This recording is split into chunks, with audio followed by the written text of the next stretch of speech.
మీరు మహిమ పొందండి. రావలసిన దీవెన సంఘానికి అందచేయండి. మాట్లాడున్నది నేను చెప్పిన వారా మీరు మాట్లాడి నన్ను మరుగుపరచండి.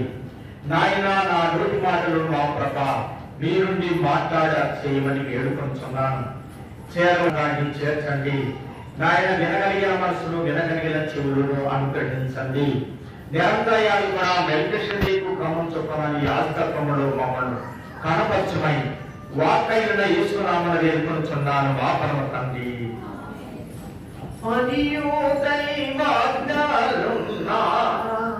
పరిశుద్ధ శాస్త్రము చూసి మరియు చోరే పావళ్ళు మరియు చూచుడు నగరు ధాన్యోడు దేవామన గోడు ధాన్యోడు.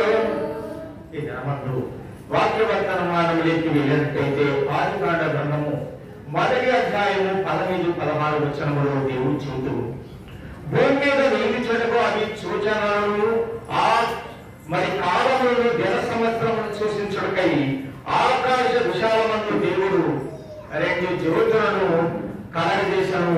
అది పగటిని ఏలుటకును పెద్ద జ్యోతిని, ఆ రాత్రికి ఏలుటకును చిన్న జ్యోతిని కలగజేసినట్టు మనం గమనిస్తున్నాము. కనుక దేవుడి సృష్టిలో ఆకాశమందు ఈ 2 జ్యోతులను మానవ జీవితానికి ఎంతో ఉపయోగమై ఉన్నది. కాబట్టి అది అక్షరాన్ని బట్టి చూసిన అర్థం కావచ్చు, ఆత్మీయమైన అర్థం కావచ్చు. మానవులకు వెలుగు లేకుండా మానవుడు జీవనము చేయలేడు. కాబట్టి ఇక్కడ యోహాను గారు రాస్తూ యోహాను సువార్త 8వ అధ్యాయం 12వ వచనంలో చెప్తున్న మాట ఏమంటే, నేను లోకములకు వెలుగై ఉన్నాను అని దేవుడు చెబుతున్నాడు. అయితే ఈ మాటలో చూసినట్లయితే మత్తయి సువార్త 5వ అధ్యాయం 15వ వచనంలో 14వ వచనంలో చూసినట్లయితే, మీరు లోకములకు వెలుగై ఉన్నారు కనుక మనకు కూడా ఆకాశ మండలంలోని నక్షత్రముల వలె భూమి మీద వెలిగించేవారమై ఉండాలా. ఆ తర్వాత భూమి మీదనే కాకుండా పరలోకములో కూడా వెలిగించబడ వారమై ఉంటాము. కాబట్టి దేవుడు అంటున్నాడు, నేను లోకములకు వెలుగై ఉన్నాను, మీరు కూడా వెలుగై ఉండాలా అని చెప్పబడిన మాట మనం గమనించాలా. ఆయన వెలుగు మనల్ని కూడా వెలిగిస్తున్నాడు ఈ లోకంలో. ఎందుకంటే చీకటి ఉన్నది కాబట్టి చీకటిని పారదోలే వెలుగుగా తన బిడ్డలను చేయడానికి మీరు కూడా వెలుగై ఉండుడి అని చెప్పబడిన మాట మనం గమనించాల గనక ఆ మాట చెబుతున్నాడు కదా. మొదటి అంశంలోకి వెళ్ళినట్లయితే ఆకాశ మండలంలోని జ్యోతులు అని చెబుతున్నాడు. దానియేలు గ్రంథమందలి 12వ అధ్యాయము 3వ వచనము మనం చదివినట్లయితే, బుద్ధిమంతులైతే ఆకాశ మండలంలోని జ్యోతులను పోలి వారై ప్రకాశించరు. ఈ మాట దానియేలు భక్తుడు 12వ అధ్యాయము 3వ వచనంలో చెబుతున్నాడు, మానవులారా మీరు బుద్ధిమంతులైతే ఆకాశములోని మరి జ్యోతులను పోలి వారై ప్రకాశిస్తారు. ఆకాశములో సూర్యుడు ఉన్నాడు, నక్షత్రాలు ఉన్నాయి. పగలు సూర్యుడు, రాత్రి నక్షత్రాలు ప్రకాశించి వెలిగిస్తాయి. కాబట్టి ఎవరిని గురించి ఎవరిని చెప్తున్నాడు దేవుడు అంటే, మీరు బుద్ధిమంతులైతే అన్న మాట రాయబడాలి. ఎవరు బుద్ధిమంతులు? బుద్ధి కలిగిన వారు బుద్ధిమంతులు కదా. అలాగే మత్తయి సువార్త 25వ అధ్యాయంలో బుద్ధి కలిగిన వారిని గురించి చూపుతూ ఏమంటున్నారంటే, బుద్ధి కలిగిన వారు మీరు సిద్ధంలో నూనె నింపుకున్నారు, బుద్ధి లేని వారు సిద్ధంలో నూనె నింపుకోలేదు అన్న అర్థము దేవుడు అక్కడ తెలియపరుస్తున్నాడు. కాబట్టి ఇక్కడ దానియేలు భక్తుడు ఏమంటున్నాడంటే, మీరు బుద్ధిమంతులైతే అన్నమాట. ఆకాశ మండలంలో జ్యోతులను పోలే వారై ప్రకాశించురు. దానిలాగా ఆ జ్యోతులాగా ఈ భూమి మీద ప్రకాశిస్తారు మీరు. అదే దేవుడు చెప్పినాడు కదా, నేను లోకానికి వెలుగై ఉన్నాను, మీరు వెలుగైంది అని చెప్పిన వరుసలో మనం కూడా బుద్ధిమంతులైతే అంటే నింపబడి సిద్ధ నింపబడి దైవాత్మను పొంది పరిశుద్ధాత్మ నిపుణులలో ఉన్నట్లయితే లోకంలో వెలిగే బిడ్డలుగా మనల్ని కనపరుస్తాడు. కాబట్టి ఇక్కడ దేవుడు తెలియపరిచిన మాట ఏంటంటే, బుద్ధివంతులైతే మీరు ఆకాశ మండలంలోని జ్యోతులను పోలి ప్రకాశించుడు అన్న మాట గమనించాలి. కనుక ఇప్పుడు బుద్ధివంతులుగా ఉండటానికి మనము మన సిద్ధనింపు కావాలా. బుద్ధివంతులుగా ఉండటానికి పరిశుద్ధ ఆత్మను పొందాలా. పరిశుద్ధాత్మ తైలము అనబడుచున్న, నూనె అనబడుచున్న అభిషేకం పొందిన వారై ఈ లోకంలో ప్రకాశించాలని దేవుని వాక్యం తెలియపడుతుంది. కాబట్టి ఈ మాటకు వస్తే యూదా పత్రిక 22వ వచనంలో తెలియపరిచింది ఏమంటే, అగ్నిలో నుండి లాగినట్లు కొందరిని రక్షించుడి. అగ్ని అనబడుచున్నది ఉన్నది. ఈ అగ్నిలో మండుచున్న అగ్నిలో నుంచి చాలా మందిని మనము లాగుతాము, కాపాడుతాము, మంటల నుంచి భద్రపరుస్తాము. అలాగే భద్రపరచడానికి లోకంలో ఉన్న వారిని రాబోయే మరి ఆ నరకాగ్నిలో నుంచి లాగినట్టు లాగాలా, అనేకులలో లాగాలా, కాలిపోకుండా దహించుకోకుండా యాతన పడకుండా ఉండడానికి, అనేకులను ఆగడానికి మీరు మరి అగ్నిలో నుండి లాగినట్టు కొందరిని రక్షించాలి. ఈ రక్షణ వారికి అందచేయాలని సంఘాన్ని కోరుతూ దేవుడి మాట తెలియపరుస్తున్నారు. వీరును విలువైందుని అన్న మాట ప్రకారంగా కనుక ఎంతమంది అయితే ఈ అగ్నికి దాగుతైపోతున్నారు, కాలిపోతున్నారు, వారందరి విషయంలో దేవుని బిడ్డలైన వారు ఏమై ఉన్నారంటే, నక్షత్రములే ఆకాశ మండలంలో ఉన్న నక్షత్రములే వెలిగి భూమి మీద ఉన్న ప్రజలకు వెలుగును ప్రసాదించాలా. తెలివిని గలిగించు నాలో దీనగా నీ కలిగిన భాగ్యము నానిదినా కంటికి చూపించు. ఈ విధంగా చెబుతూ ఒక పాపిని వారి మరి తప్పు మార్గం నుండి మళ్లించడానికి, మరణం నుండి మళ్లించడానికి, మరి ఆత్మను రక్షించడానికి, పాపములు కప్పివేయడానికి మరి తాను చేయవలసిన పని ఏమై ఉన్నాడంటే, ప్రభువు మనలను వెలిగించడానికి నక్షత్రముగా లోకానికి వచ్చినాడు. కాబట్టి ఈ విధంగా యాకోబు పత్రిక 5వ అధ్యాయము 20వ వచనం మనం చదివినట్లయితే, పాపిని వారి తప్పు మార్గం నుండి మళ్లించువాడు మరణం నుండి ఒక ఆత్మను రక్షించి, ఏ మార్గంలో తప్పు మార్గంలో ఉన్న వారిని రక్షించడానికి, పాపుడైన వారిని రక్షించడానికి వెలిగే నక్షత్రముగా, వెలుగుచున్న నక్షత్రముగా మనం ఉండాలని, లోకానికి వెలిగించే దీటిగా మనం ఉండాలని, ఒక ఆత్మను రక్షించి అనేక పాపములను కప్పివేయునని తెలుసుకునవలను. ఈ విధంగా పాపాన్ని కప్పివేయబడ వరుసలు వెలిగించుచున్న మనము లోకానికి వెలిగించి, పాపము అనబడుచున్న ఆ పాపాన్ని ఒక బట్ట వేసి కప్పివేసినట్టు, ఇంకా కనపడకుండా చేసినట్టు రక్షింపబడటానికి దేవుడి యొక్క ఆత్మను పొంది వెలిగే బిడ్డగాను, దీన్ని వెలిగించబడిన బిడ్డగా ఈ లోకంలో ఆకాశ నక్షత్రము వలె కనపడాలని దేవుడు, మీరు లోకమునకు వెలుగై ఉన్నారు, నేను లోకంలో వెలుగై ఉన్నానని చెప్పిన వరుసలు ప్రభువు మనలో వెలిగించడానికి నక్షత్రముగా ఈ లోకానికి వచ్చినాడు. దేవుడు ఆ జ్ఞానులు, పాశ్చాదేశపు జ్ఞానులు వెంటాడుచున్నది ఈ నక్షత్రాన్ని. ఈ నక్షత్రం ఏం చూపుతున్నాడంటే, దేవుని చూపుతున్నది. వెంటాడుతుందో నడుస్తున్నారు, ఆ వెలుగులో ఉన్నారు. ఆ వెలుగు బిడ్డలుగా వారు నడుస్తూ ప్రభువును దర్శించినారు. కనుక మనము నక్షత్రములుగా మారి అనేక జీవితాన్ని వెలిగించాలా. ఎప్పుడైతే వెలుగు బయటకు వస్తున్నదో చీకటి పరారైపోద్ది. చీకటి ఎవరి జీవితంలో ఉండకుండా వెలుగు బిడ్డలు వేరు, చీకటి బిడ్డలు వేరైనారు. కనుక చీకటిలో ఉంటే దేవునికి బాధ, వెలుగుగా ఉంటే పరలోక రాజ్యం చేస్తానన్న దేవుని యొక్క చిత్తమై ఉన్నది. కాబట్టి వెలుగు బిడ్డలుగా మార్చాల. మీరు మార్గం తప్పిపోయిన వారికి, మరి ఆ యొక్క తప్పు మార్గంలో ఉన్నవారికి అంటాడు, పాపిని వారి తప్పు మార్గంలో ఉండి మళ్లించువాడు మరణం నుండి ఒక ఆత్మను రక్షించినట్టు పాపములను కప్పివేయవాడిగా ఉండాలా. ఈ మాట యాకోబు పత్రికలో చెబుతూ, ఈ పాపము లేకుండా కప్పివేసి దేవుని దగ్గరికి నడిపించాలా. ఆయన వస్త్రము మనపై వేసి, ఆయన మహిమ వస్త్రం మనపై వేసి ఇక పాపము లేకుండా కప్పివేస్తాడు. మీరు నీతిమంతులు అనీతి వస్త్రమెగా లించెను యేసునాథు తమునాను చెను వినోత్నయాత్రమే ధనాని నరుకన వినా ప్రేమనాకు చూపెను యెహోవా నామమున నాలించెను తన మహాదయను నన్ను కానిల్చెను. ఈ విధంగా అనేకులను లాగడానికి ఎన్నో నన్ను ఒక నక్షత్రముగా ఆకాశ మండలంలోని నక్షత్రం వెలిగినట్టు భూమి మీద మీరు వెలగాలని దేవుడు తెలియపరచుకుంటూ అనేకులు కాపాడి రక్షించడానికి మీరు ఉపయోగపడాలని, మీరు వెలుగై ఉన్నారు అని, మీరు వెలుగును సంపాదించుకోవాలని, మీ సిద్ధలు వెలిగింపబడాలని, మీ ఆత్మ వెలిగింపబడాలని తెలియపరచబడిన ఈ వాక్యాన్ని బట్టి మనము గమనించాలా.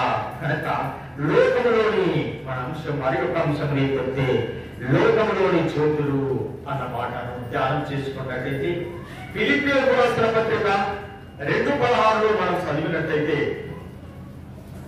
అట్టి జనము మధ్యన మీరు జీవవాక్యమును చేతబట్టుకొని లోకమందు జ్యోతుల వలె నడుచుకుంటున్నారు.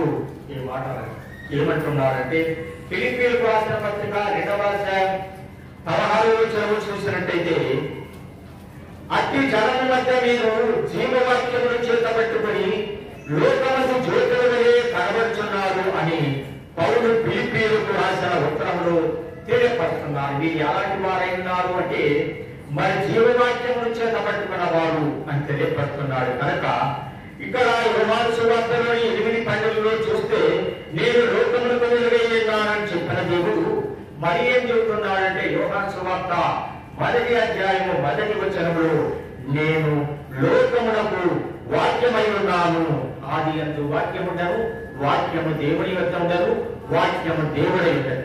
ఇప్పుడు దేవుడు చెబుతున్నా మరి యోహాను సువార్త 1వ అధ్యాయము 1వ వచనంలో, నేను వాక్యమై ఉన్నాను అని చెబుతున్నాడు. ఈ వాక్యమే దేవుడై ఉన్నాను అని చెబుతున్నాడు. కనుక ఇప్పుడు ప్రజలైన వారు, వెలిగింపబడిన ప్రజలైన వారు ఈ వాక్యాన్ని, జీవవాక్యాన్ని చేతబట్టుకోవాలా? మరి ఈ వాక్యాన్ని చేతబట్టుకొని మరి లోకములో కనపడాలా? ఈ లోకములో కనపడుతూ అనేకులను వెలిగించాలి. కాబట్టి మరి ప్రకటన గ్రంథము 19వ అధ్యాయము 13వ వచనములో చూసినట్టయితే, రక్తములో ముంచబడిన వస్త్రము ఆయన ధరించుకొని ఉండెను, మరియు దేవుని వాక్యమును నామము ఆయనకు పెట్టబడి ఉన్నది. యేసు ప్రభువారు దేవుని నామము కలిగిన వాడు అలాగే చూస్తే రక్త వస్త్రములు ధరించిన వాడిగా కనపడుతున్నాడు. ఈ రక్త వస్త్రాన్ని బట్టి పాపి యొక్క పాపాన్ని కనపడకుండా కప్పేస్తాడు. పాప జీవితం లేకుండా ఆ పాపాన్ని మరుగు చేసి పరిశుద్ధులుగా చేస్తాడు. కనుక ఈ లోకములో ఉన్న మూర్ఖతరమైన వక్రముగా నడుచుకుంటున్న వారి మధ్య ఎలాగా కనపడాలంటే, నిరపరాధులను, నిష్కపటులను, అనింద్యులను, మరి అనింద్యులనైన వారిగా ఉన్న వారందరినీ కూడా దేవుని కుమారుని దగ్గర మరి కనపరుచుకోవాలా అంటే, జనముల మధ్య సజీవ వాక్యాన్ని చూపుతూ, ఆ జనముల మధ్య ఈ వాక్యాన్ని తెలియపరుచుతూ ఈ వెలుగును ప్రసరణ చేయాలా. ఇది వెలుగై ఉన్న దేవుడు, ఈయన వాక్యమై ఉన్న దేవుడు, ఆది యందు ఉన్న దేవుడు, ఆయన వాక్యము. కనుక ఈయనను మనము గమనించి మన పాపాలు కడిగి వేసుకొని ఈ పరిశుద్ధమైన ఆయన ఇచ్చుచున్న వస్త్రంతో కప్పబడి అనించులుగా, నిందలేని వారిగా కనపడాలని, మనము జ్యోతుల వలె కనపడాలంటూ ఫిలిప్పీయులకు రాసిన పత్రిక 2వ అధ్యాయం 16వ వచనంలో మనము చూడగలుగుతున్నాము. కనుక ఇలాగా జ్యోతుల వలె ప్రకాశించడానికి పాత సంవత్సరంలో నీవు నీ జ్యోతిని ఎంతవరకు భద్రపరుచుకుంటున్నావు? దాంట్లో శ్రద్ధలో నూనె పోసి వెలిగేటిగా వెలిగించుకుంటున్నావా? అయితే నీవు ఆ పరలోకములో కూడా వెలిగించే బిడ్డలుగా మీరు కనపడతారు. ఈ లోకములో వెలిగినట్టయితే పరలోకములో కూడా నీకు వెలిగింపబడిన వారిగా మనం కనపడతాము. కాబట్టి ఈ విధంగా మనం కనపడాలని దేవుడు ఆయన మన ఎడల కనపరుచుకొంచున్నాడు. పోతే మరి ఒక అంశము మనము పరిశుద్ధ గ్రంథం నుంచి వివరణ చేసుకున్నట్లయితే పాటలు పాడిన ఉదయ నక్షత్రములు అంటున్నాడు. మరి యోగు వారు ఏమంటున్నాడంటే వీరు ఉదయ నక్షత్రాలు, వీరు పాటలు పాడినారు, వీరిలో నుంచి పాటలు వచ్చినాయి, మరి ఎప్పుడు వచ్చినాయి అని చెప్తున్నాడంటే యోగు గ్రంథము 38వ అధ్యాయము 4వ వచనం మనం చదివినట్లయితే నేను భూమికి పునాదులు వేసినప్పుడు నీవు ఎక్కడ ఉంటివి అన్న మాట అంటున్నాడు. భూమికి నేను పునాది వేసినాను, అప్పుడు నీవు విన్నావా, నువ్వు ఆలోచించుకో అన్నమాట తెలియపరుస్తున్నాడు అనమాట. నీకు వివేకం కలిగి ఉన్న ఎవరా చెప్పుము, ఎవరు నీవు, తెలివి కలిగినాదా, వివేకం అన్నాదా, జ్ఞానం అన్నాదా, అంటే బుద్ధి ఉన్నాదా, బుద్ధి కలిగి ఉంటే నువ్వు చెప్పు. నేను భూమికి పునాది వేసినప్పుడు నీవు ఎక్కడున్నావు, నువ్వు చెబుతావా అన్నమాట. యోగు గ్రంథంలోని 38వ వచనము 38వ అధ్యాయము 4వ వచనంలో మనం చదవగలుగుతున్నాము. కాబట్టి అలాగే 38:7లో చూసినట్లయితే ఉదయ నక్షత్రములు ఏకముగా కూడి పాడినప్పుడు దేవదూతలందరూ ఆనందించి జయధ్వనులు చేసినప్పుడు ఎలా ఉన్నది అంటే ఉదయ నక్షత్రము ఏకముగా కూడి పాడినప్పుడు దేవదూతలు జయధ్వనులు జయ నినాదము ప్రకటించినారు, ఆర్భాటపై చేసినారు, చప్పట్లు కొట్టినారు, సంతోషము వ్యక్తపరిచినారు. దేవుడు భూమికి పునాదేసినప్పుడు వీళ్ళందరూ ఉన్నారు. ఎవరున్నారు అంటే దేవదూతలు ఉన్నారు, ఉదయ నక్షత్రాలు ఉన్నాయి. దాని మూలరాతిని వేసినది యేసు ప్రభువారు. ఈ భూమికి మూలరాతిని వేసిన దేవుడు ఆయన మూలరాతిని వేయగానే ఆయన భూమిని కాసినప్పుడు, భూమిని మరి మూలరాయి వేసినప్పుడు, భూమిని మరి ఈ లోకములో కలుగజేసినప్పుడు, యేసు ప్రభువారు కలుగజేసినప్పుడు దాని మూలరాతిని వేసినది యేసు ప్రభువే. అయితే జయధ్వనులు చేసినది ఉదయ నక్షత్రములు, అలాగే దేవదూతలు. వీళ్ళంతా కూడా జై జై జై అని నినాదాలు చేసినారు. యేసు ప్రభు వారికి మహిమ కలుగులు గాక, దేవాదేవునికి ఘనత మహిమ ప్రభావములు కలుగులు గాక. అలాగే వచ్చినట్టయితే రాతి యోగు గ్రంథము 26వ అధ్యాయము 7వ వచనం మనం చదివినట్టయితే శూన్యమండలముపై ఉత్తర దిక్కున ఆకాశ విశాలములు ఆయన పరసను. ఇలాగా ఆకాశ విశాలములు కూడా ఏం చేసినారంటే శూన్యమండలంలో పరిశేషుడు.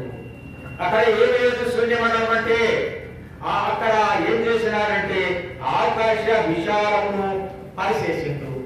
శూన్యం మీద ఆకాశాన్ని పరిశీలించినాడు అన్నమాట. శూన్యం పైన భూమిని ప్రేలాడదీశాడు. ఆకాశాన్ని పరిచిన తర్వాత ఈ భూమిని ఏం చేసినారంటే ఆకాశం మీద ఈ భూమిని పరిచినాడు. మనకు ఒక వస్తువును మనం నిలపాలంటే, నిలబెట్టాలంటే అది భూమి మీద నిలబెట్టాలా, ఇంకా స్థిరంగా ఉండాలంటే ప్రతి దానికి పునాది వేయాలా. అయితే ఇక్కడ దేవుడు భూమికి పునాది వేసినప్పుడు శూన్యమండలంలో భూమికి ఇక్కడ విరేలాలు చేసినాడు అన్నమాట. విరేలాలు చేసిన దేవుడు భూమికి పునాది వేసినప్పుడు స్తుతించి జయధ్వనులు చేయడానికి మనిషి ఎవరు లేరు. అప్పుడు ఈ జయధ్వని జై జై జై అనవచ్చిన ధ్వని చేసింది దేవదూతలు. అలాగే మరి ఈ యొక్క నక్షత్రం ఉదయ నక్షత్రాలు చేయని దేవునికి గణపరచనాయి. విశాలము మరి శూన్యమండలంలో ఉన్న మరి ఈ యొక్క శూన్యానికి మరి దేవుడు అలాగే శూన్య మండలంపై ఉన్న ఉత్తర దిక్కున ఆకాశ విశాలము పరచినప్పుడు, ఆకాశం అనబడుచున్న దాన్ని పరిచినప్పుడు దానిపైన శూన్యములో దేవుడు భూమిని మరి ఆ మూలరాయి వేసినప్పుడు అప్పుడు జయధ్వనులు మోగినాయి. కాబట్టి ఇప్పుడు పునాది వేసిన దేవుడు అప్పుడు ఎవరున్నారంటే మనిషి లేదు.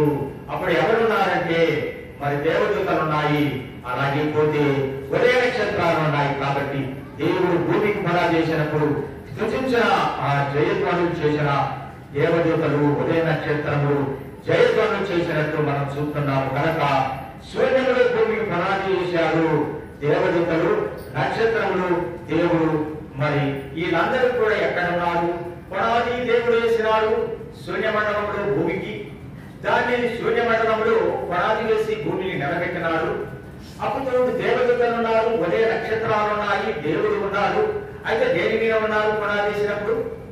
దేని మీద ఉండి ఈ యొక్క భూమికి దేవుడు పునాది వేసిండు? మనం భూమి మీద నిలబడ్డాము, ఏమైనా చేయగలుగుతున్నాం. అట్లాగే మరి దేవుడు దేని మీద నిలబడ్డారు? దేవదూతలు దేని మీద నిలబడ్డారు? ఈ ఉదయ నక్షత్రము దేని మీద నిలబడి దేవుని కనపరిచినారు? కనపరచుడి దేవుని కైకా జనకుడౌనే కాకుని.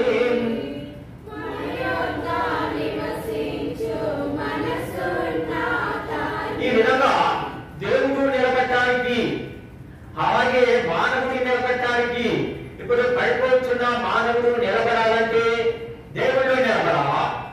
దేవుడిలో నిలబడితే మానవుడు పడిపోకుండా ఉంటాడు. అదే కదా కూడా. అలాగే మరి దేవుణ్ణి మనము ఎంతకాలం నిలబడుతున్నాము, ఎంతకాలం పడిపోతున్నారు అని గమనిస్తే దేవుణ్ణిలో ఎంతకాలం నిలబడుతున్నాము, పడిపోకుండా నిలబడుతున్నామా అది కూడా గమనించవలసింది.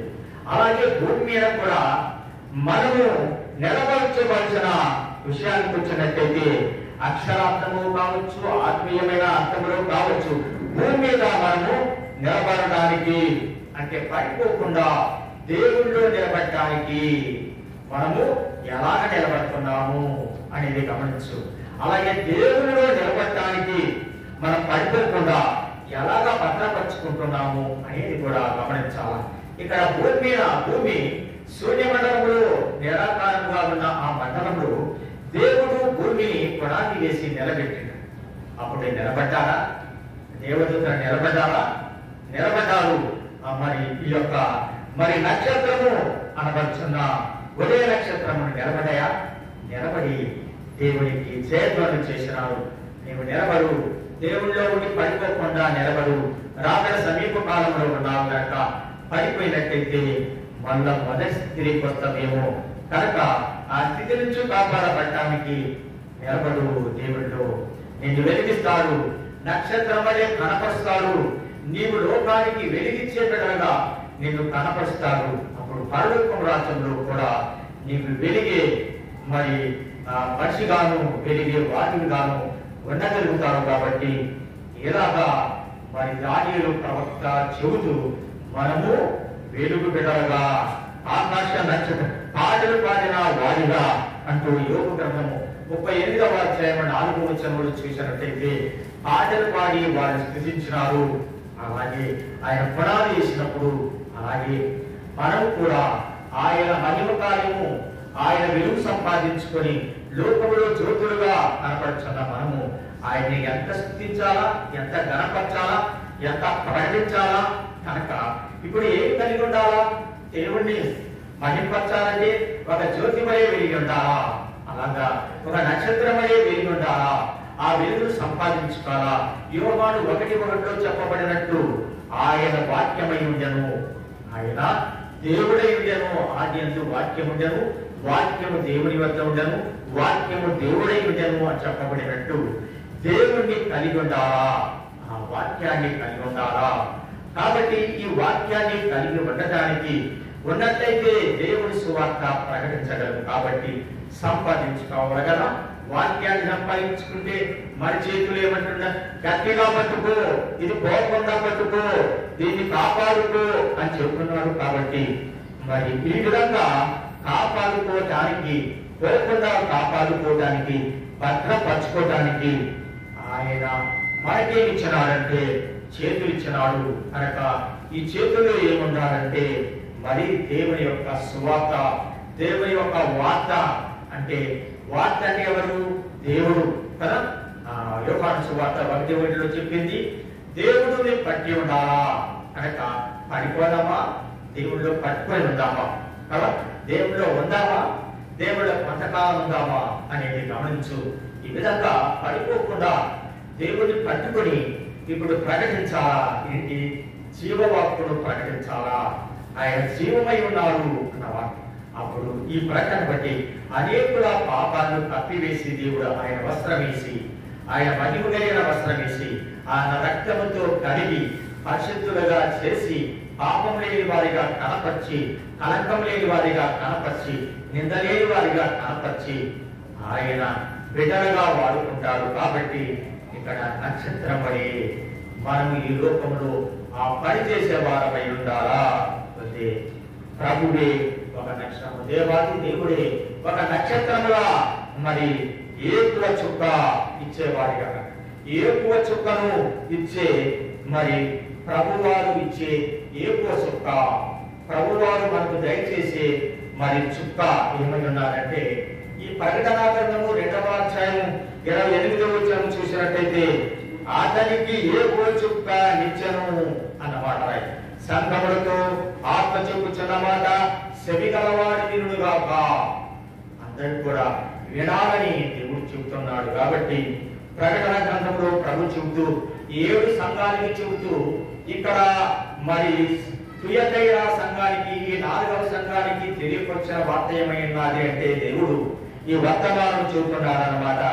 7 సంఘాలు గ్రంథంలో ప్రభు 7 సంఘములకు వర్తమానం ఇచ్చు 4వ సంఘమైన తుయతైర సంఘములతో ఈ వర్తమానం చెబుతున్నాడు. ఏమంటున్నాడంటే ఏకువ చుక్క అనబడుచున్న ఈ వర్తమానం చెబుతున్నాడు. కనుక మరి దేవుడే ఈ చుక్కను మనకిస్తున్నాడు. ప్రభువే ఈ ఏకువ చుక్కను మనము పొందాలని తెలియపడుతున్నాడు. ప్రకటన గ్రంథము 2వ అధ్యాయము 25వ వచనము మనం చదివినట్లయితే నేను వచ్చే వరకు మీకు కలిగినదానని గట్టిగా పట్టుకుని చెప్పినాడు. ఏం చెప్తున్నాడు? నేను వస్తున్నాను, ఆయన 2వ మారు వస్తున్నాడు. మొదటి వారు వచ్చినదేమో క్రిస్మస్, 2వ మారు వచ్చినదేమో పెళ్లి కుమారుడు. కాబట్టి ఈ పెళ్లి కుమారుడుగా వస్తున్న యేసు ప్రభు వారు నేను వస్తున్నాను, మీకు ఇచ్చింది గట్టిగా పట్టుకో. ఏం పట్టు కావాలా? జీవమై ఉన్న ఆయనను, జీవమై ఉన్న ఆ వెలుగును, జీవమై ఉన్న ఆ దేవుణ్ణి పట్టుకొని మనం కనపడాలా. ఈ వెలుగునిచ్చే దేవుణ్ణి పట్టుకొని లోకానికి వెలుగుని కనపరచాలి. కాబట్టి నేనేమిచ్చినాను మీకు అంటే ఇది మీకు ఇచ్చినాను, కాబట్టి మీరు గట్టిగా పట్టుకునుడని ప్రకటన గ్రంథంలోని 2వ అధ్యాయం 25వ వచనంలో చెప్పిన మాట ఏంటంటే గట్టిగా పట్టుకునుడి, మీకు కలిగింది, నేను మీకు ఇచ్చినాను అన్నమాట తెలియపరుస్తున్నారు. కాబట్టి ఇప్పుడు గట్టిగా ఏమి పట్టు కావాలా? మనకు కలిగిన దాన్ని భద్రపరుచుకుంటాము. లోకంలో వారికి ఏం కలిగింది? ఆస్తులు కావచ్చు, పాస్తులు కావచ్చు, పిల్లలు కావచ్చు, సమస్తం కూడా భద్రపరుచుకుంటాము. కానీ పరలోకం వెళ్ళే మనము పట్టుకోవాల్సిన గట్టిదేమై ఉన్నది అంటే మనము ఆయన వాక్యాన్ని గట్టిగా పట్టుకోవాలా, లోకానికి ప్రకటించాలా. అలాగే దైవ సన్నిధిని గట్టిగా పట్టుకోవాలా. దైవ సన్నిధిలో దేవుని స్వరమిని ఆయన చెప్పిన మాట చేయాలా. ఆయన పరిచర్య చేయడానికి కష్టమైన, ప్రమాదమైన, చిక్కైన ఆయన పరిచర్య చేయడానికి ప్రాణాన్ని కూడా లెక్క పెట్టగా, అలాగే నా ప్రాణ ప్రియుడా అని చెప్పబడిన మాటలు ఏమన్నాదంటే ప్రాణమైన నీ కొరకు నేను పెట్టగలను, నా ప్రాణాన్ని కూడా త్యజించగలను, నా ప్రాణాన్ని కూడా లెక్క పెట్టను, నా ప్రాణం కొరకు నీ వచ్చినావు నా ప్రాణ ప్రియుడా, నా ప్రాణాన్ని రక్షించిన నా ప్రియుడా, నీవు కాపాడింది నా ప్రాణాన్ని కదా, నా ప్రాణాన్ని కాపాడి పరలోక రాజ్యం చేర్చినావు కదా. అందుకు ఈ పెళ్లి కుమార్తె నా ప్రాణ ప్రియుడా అన్న వరుసలు మనం అన్ని కూడా కాపాడుకుంటూ సన్నిధి, ఆయన పరిచయం, ఆయన సహవాసం అన్ని కూడా జాగ్రత్తగా కాపాడుకోవాలి. మీకు అధికారం ఇచ్చేదానిని ప్రభు చెబుతున్నాడు. కనుక దేవుని క్రియలు చేయడానికి మీకు అధికారం ఇస్తానని దేవాది దేవుడు చెబుతున్నాడు. ఇప్పుడు గట్టిగా పట్టుకుంటావా? పోగొట్టు కాకుండా ఏది పట్టు కావాలా? మరి ఓ పెళ్లి కుమార్తె నీవు దేవుడి యొక్క వాక్యం పట్టు కావాలా, దైవ సన్నిధిని పట్టు కావాలా. ఆయన పరిచర్య ఏ పరిచర్య చేస్తున్నావు? నీవు నెలకోసారి చేస్తున్నావా? దేవుడి పరిచర్య చేయడానికి నీవు చూసుకోవద్దు, నాకు అవసరం అనుకో దేవుడి పరిచర్య చేయాలా, దేవుడిది పరిచర్య నేను కూడా ఉపయోగపడాలా అని పరిచర్య చేయడానికి రా. అలాగా పరిచర్య చేయడానికి నువ్వు కనపడాలా. ఇవన్నిటిని కూడా గట్టిగా పట్టుకున్నట్లయితే అంతవరకు దేవుడి క్రియలు జాగ్రత్తగా చేయవారికి జనుల మీద అధికారం ఇచ్చును. నీ మీద నీకు అధికారం లేదు, నీ పిల్లల మీద నీకు అధికారం లేదు. అదే దేవుడిచ్చే అధికారం ఏమైనాదంటే జనుల మీద నీకు అధికారం ఇస్తాను. ఇది చేయాలంటే వాళ్ళు చేయాల్సిందే, ఇది పోవాలంటే దెయ్యం పోవాల్సిందే, ఈ జబ్బు పోవాలంటే ఆ జబ్బు మటుమాయం కావాల్సిందే, ఇది జరగాలంటే ఇది జరుగుతుంది. కనుక దేవుని బిడ్డల ఎడల, దేవుని ప్రజల ఎడల మీకు అధికారం ఇస్తాను. దేవ వాక్కు పట్టుకో, గట్టిగా పట్టుకో. మీకోసం ఇచ్చిన దైవ సన్నిధి పట్టుకో, గట్టిగా పట్టుకో. ఈ సన్నిధి చెయ్యి. పరిచర్య ఇచ్చిన దేవుని పరిచర్య చెయ్యి. మీకోసము పరిచర్య చేయడానికి పరిచర్య భాగం ఇచ్చిన మీ వంతు పరిచర్య మీరు చెయ్యండి అని చెబుతూ ఆయనతో సహవాసము చెయ్యండి అని చెబుతున్నాడు. ఈ అన్ని కూడా మరి దేవుడిచ్చిన మరి ఏకువ చుక్కలు ఉన్నాయి. ఇవన్నీ కూడా మనం పట్టుకొని మనం దేవుని గణపరచాలా. ఇది వెలుగు బిడ్డలుగా జీవించే వారి ఎడల, తెలివి కలిగిన వారి ఎడల, బుద్ధి కలిగిన వారి ఎడల, సిద్ధను నింపబడిన వారి ఎడల, నింపుకొని లేని వారు సిద్ధను నింపుకొని భద్రంగా మరి దేవుని కార్యం చేయడానికి, ఆయన పరిచర్య చేయడానికి వాడబడాలంటూ దేవుడు తెలియపరిచినాడు. పోతే తన తండ్రి రాజ్యంలో సూర్యుని వలె తేజగిల్లారా. ఇది మన తండ్రి రాజ్యంలో ఎలా ఉండాలా అంటే, సూర్యుడు ఎలాగైతే ప్రకాశిస్తున్నాడు అలాగా ప్రకాశించాలా, తేజస్సు కనపరచాలా. చీకటిలో మన వారికి ఈ వెలుగులు ప్రకాశించాలా. ఈ వెలుగు క్రియలు ప్రకాశించి అనేకులు జీవ మార్గంలోకి నడిపించి మరి వాక్యమైన దేవుడి దగ్గరికి తీసుకుని వచ్చినట్టయితే ఆయన వస్త్రం వేసి పాపాన్ని మరి కప్పేస్తాడు, లేకుండా చేస్తాడు. ఇక పాపి అని నేను అనటానికి వీలు లేదు. నేను పరలోక రాజ్యానికి వారసులవుతాను. కాబట్టి ఆ విధంగా మరి రాజ్యంలో, తండ్రి రాజ్యంలో సూర్యుని మరి ప్రకాశించాలని మరి తెలియపరుస్తూ మత్తయి సువార్త 13వ అధ్యాయం 43వ వచనంలో చెప్పబడుతూ, నీతివంతులు తమ తండ్రి రాజ్యంలో సూర్యుని వలె తేజనీయుతులు. ఎవరు నీతివంతులు? ఎవరైతే దేవుని పని చేసేవారై ఉన్నారు, మరి ఎవరైతే పాపమును కడిగి వేసుకుంటున్న వారై ఉన్నారు, ఎవరైతే ప్రతిరోజు ఆయన రక్తంతో కడగబడిన వారై ఉన్నారు, దేవుని పని చేయడానికి ఆతృత కలిగి ఉన్నారు, జీవవాక్యములు పట్టుకుని ఉన్న వారై ఉన్నారు. మరి ఈ విధంగా వారంతా కూడా, వీళ్ళందరూ కూడా దైవ సన్నిధిలో మరి నిలిచిన వారై ఉంటారు. అన్ని చేయడానికి ఇష్టపడతారు, సన్నిధి చేయడానికి, అన్ని మరి కార్యాలు సమరం చేయడానికి ఇష్టపడతారు. కానీ దేవుని చూడటానికి, దేవుని పరిచర్య చేయడానికి, మరి దేవుని మరి తలంచుకోవడానికి ఇష్టపడరు. ఎన్ని పనులైనా కూడా చేయడానికి ఇష్టపడతారు. ఇలాగ చెబుతూ ఈ మత్తయి సువార్త 13వ అధ్యాయము 37వ వచనం నుంచి 41వ వచనము మనం చూసినట్లయితే ఏం చెప్పబడ్డాది అంటే, మరి యేసు శరీరేంద్రుగా ఉన్నప్పుడు విత్తువారి ఉపమానము చెబుతూ ప్రభువారు ఏమంటున్నారంటే, మంచి విత్తనములు విత్తువారు దేవుడు, ఫలము లోకము అని చెబుతున్నాడు. ఫలములో నేను మంచి విత్తనాలు విత్తనాలు, అది 30 60 100 పంట పండినాది. ఆ విత్తనము విత్తినది ఎవరంటే యేసు ప్రభువారని చెబుతున్నాడు. అలాగే మరి ఈ విధంగా గురువులు కూడా విత్తన వారు ఉన్నారు. గురువులను వేరు చేసినాను, మంచి విత్తనాలు వేరు చేసినాను అని చెబుతూ మరి దేవుడు ఇక్కడ ఈ యొక్క ఉపమానం తెలియపరుస్తున్నాడు. ఈ మంచి నేల పడిన విత్తనాల గురించి ఆ మాదిరిగా ఆయన రాజ్యంలో ఉండి సకలమైన దుర్నీతులను పోగు చేసి అగ్నిగుండములు పడవేయును. ఈ విధంగా గురువులు ఏ విధమైతే అగ్నిగుండములు పడవేసినావు, అగ్నిలో నుంచి రాగినట్టు అనేకులను లాగడానికి వెలుగు బిడ్డలుగా ప్రకాశించే నక్షత్రముగా దేవుడు ధరించిన వారిగా ఉన్నట్టయితే, ఈ యొక్క రాజ్యములు మరి దేవుడి రాజ్యముల నుంచి వేరు చేయబడిన గురుగుల వలె ఉన్నట్టయితే, ఆ గురుగులు ఏం చేస్తున్నాడంటే మరి సకలమైన దుర్నీతు పరులను పోగు చేసి అనేక రకమైన చెడ్డవారిని, దేవుని ఏర్పాటు లేని వారినంతా పోగు చేసి ఆయన అగ్నిలో పడవేయును. ఇప్పుడు అగ్నిలో పడవేసేయడానికి నీకు సువార్త వినపడాలి. అగ్నిలో పడవేయబడి ఉండడానికి, అగ్నిలో పడవేయబడే వారి కోసము ఏం చేయాలా? అగ్నిలో పడేస్తారు. వాళ్ళు గురుగులా ఉన్నారు, దుర్నీతిలో ఉన్నారు, అక్రమం చేస్తున్నారు, క్రమము లేదు అని చెప్పబడిన తర్వాత మనిషిలో నిన్ను దేవుడు ఒక నక్షత్రం వలె వెలిగించినాడు. నీకు ఏం చేయాలా కదా? కాబట్టి నీవేం చేయాలా? ఈ లోకంలో భూమి మీద వెలుగుని ప్రసాదించాలా, చీకటిని పాల్గొనాలా, దేవుని దగ్గరికి తేవాలా. ఆ పవిత్రమైన వస్త్రం చేత కప్పబడినప్పుడు పాపమంతా కలక్కమంతా కూడా కప్పబడి నీతివంతులుగా ఉంటారు. కాబట్టి సకలమైన దుర్నీతి పనులను పోగు చేసి అని చెప్పబడ్డాది. ఈ మత్తయి సువార్త 16వ అధ్యాయం 37 నుంచి చూసినట్లయితే ఈ పొలాన్ని గురించి వ్రాయబడిన వారి వాక్యములు, వీరందరూ పోగు చేయబడతారు, వీరందరూ కూడా పోగు చేయబడి అగ్నిలోకి వెళ్ళినప్పుడు నీ మనసు ఎలా ఉండాలా? ఇంతమంది పోయినారే అగ్నిలోకి, ఇంతమంది నరకకూపంలో కాలిపోతున్నారే అన్న తీవ్రత నీలో ఉంటే ఈ పని ఎంత చేస్తావు? ఎలా చేస్తావు?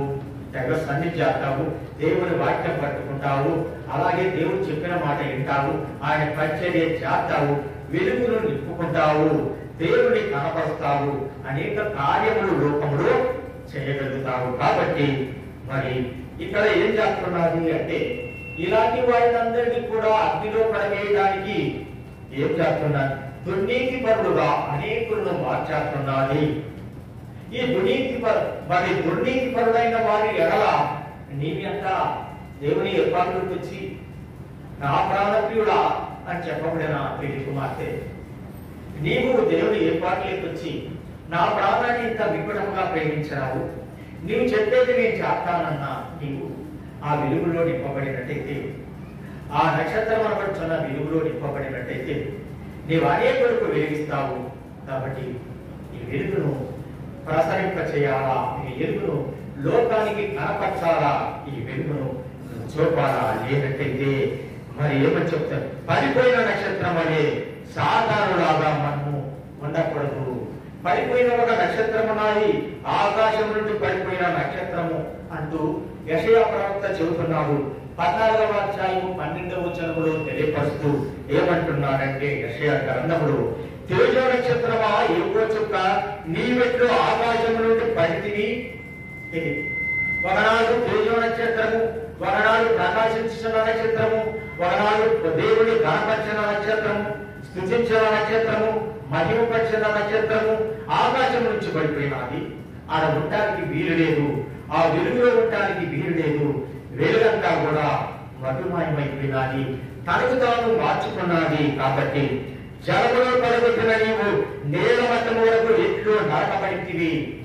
నీవేం చేసినావు?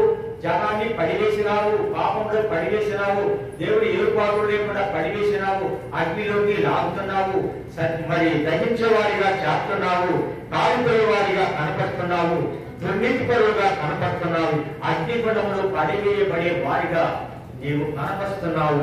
ఓ సాతానా అని చెబుతూ దేవుడు, తేజో నక్షత్రమా, వెలుగుచున్న నక్షత్రమా, నీ పని ఏమైంది? వెలుగు జ్ఞానం అయిపోయిందా? వెలగలేకపోయినావా అని చెబుతున్నారన్నమాట. కాబట్టి నీవేళ నేలమట్టం వరకు మరి వరకు నరకబడితివి అని దేవుడి సన్నిధిలో మనము మరి ఏ ప్రధాన దూతలైన లూసిఫరు అనబడుచున్న ఈ ప్రధాన దూత విషయంలో మనము ఆలోచించినట్టయితే అతనిలో దుర్నీతి ప్రవేశించింది. ఉండకూడని నీతి, ఆ చెడ్డ నీతి వచ్చినది, దేవుణ్ణి ధిక్కరించడానికి వచ్చింది, దేవుడి సింహాసనం మీద కూర్చుండడానికి మరి తెగించింది. దేవుడు దేవుడై ఉండగా దేవదూతలైన వారు దేవదూతల స్థానంలో ఉండాలి, కానీ దేవుని స్థానంలో కూర్చోవడానికి ఎంత అధికారము వారు కావాలనుకుంటున్నారంటే యెషయా గ్రంథము 14వ అధ్యాయము 14వ వచనంలో చదివినట్టయితే, మహోన్నతునితో నన్ను సమానముగా చేసుకుంటునని అనుకొనవడం ద్వారా ఏమనుకుంటుండు? మహోన్నతుడైన దేవుడు, ఆయన సర్వశక్తివంతుడైన దేవుడు, ఆకాశమును, భూమిని, సూర్యుని, చంద్రుని, నక్షత్రమును, అలాగే మరి దేవదూతలను సమస్తమును, ఈ 7 లోకములు కలగజేసిన దేవుణ్ణి, మరి ఆయన మహోన్నతుడు అనబడుచున్న ఆ దేవుణ్ణి ఈ సమానమైన వాడు నేను అనుకుంటూ ఈ లూసిఫరు అనబడుచున్న ప్రధాన దూత పడిపోయింది అంటూ ఉండక అనేకులు పడివేయాలని ప్రయత్నిస్తున్నది. కాబట్టి మరి పరలోకం నుండి త్రోసివేయబడ్డాది. ఈ విషయము యెహెజ్కేలు గ్రంథమందరి 28వ అధ్యాయము 13వ వచనం నుంచి 17వ వచనం వరకు కూడా చూడగలుగుతాం. కనుక పడిపోయిన వాడు అన్నమాట. ఈ విధంగా మరి పడిపోయి మరి నరకానికి వెళ్ళకూడదు. ప్రజలైన వారు ఎక్కడైతే దేవుడు అంటున్నాడు, నరపుత్రుడా నీవు చక్కగా నిలబడు, వడి ఒక్క లేకుండా నిలబడు, నీవు చక్కగా ఉంటావు, నేను చూడాలా, నీలో దుర్నీతి ఉండకూడదు అని తెలియపరచిన దేవుడే ఏమంటున్నారంటే ఒక మాటతో నరపుత్రుడా నీవు చక్కగా నిలబడు, నేను వడి అపవిత్రత అక్రమము ఉండకూడదు అని చెబుతూ ఏముండాలా అంటే నీ చేతిలో దేవుని యొక్క వాక్కు ఉండాలా అంటూ ఆయన తెలియపరచుకుంటుండు.